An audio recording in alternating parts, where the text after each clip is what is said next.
time, não poupa, tem que ter resposta, tem que ganhar confiança. Como é que vai ser, hein, Pedro?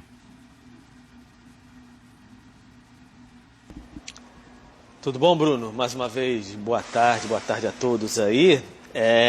Não tem muito jeito, né? Porque assim, o Aston Rodrigues, o Apolinho aqui, radialista famoso nacionalmente aqui do Rio de Janeiro também, ele fala que o Flamengo é um gigante que se alimenta de vitórias e não tem como ser diferente, né? O Flamengo precisa de vitórias mais do que nunca nesse momento.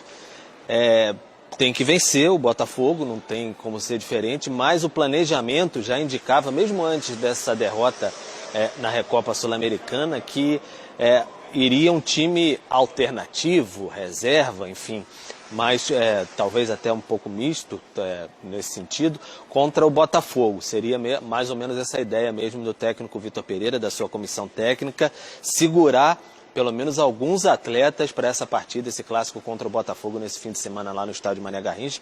Tem uma viagem envolvida, enfim, para preparar mesmo a equipe para essa partida contra o Independente Del Valle terça-feira no Maracanã. O jogo é sábado, em Brasília, o outro jogo é terça-feira. Você tem aí a questão do Pedro, virilha, coxa, ainda, enfim, o Flamengo ainda não informou, não se sabe muito bem qual foi exatamente o problema do Pedro.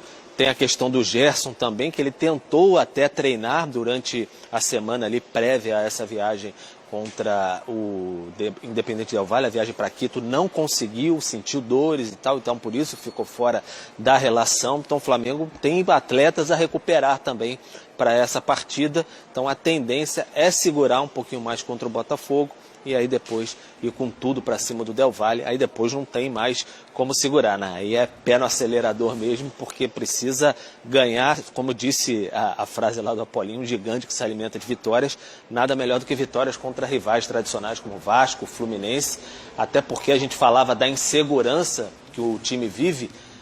Logo na chegada do Dorival também, o Flamengo precisou de algumas vitórias lá, voltando naquele momento, até para dar uma estabilidade emocional, para aí vir uma estabilidade tática também, uma estabilidade técnica, que o Flamengo também passa por um momento difícil técnico, inclusive, para aí tudo se acertar e ser o que foi em 2022. E se o gigante se alimenta de vitórias,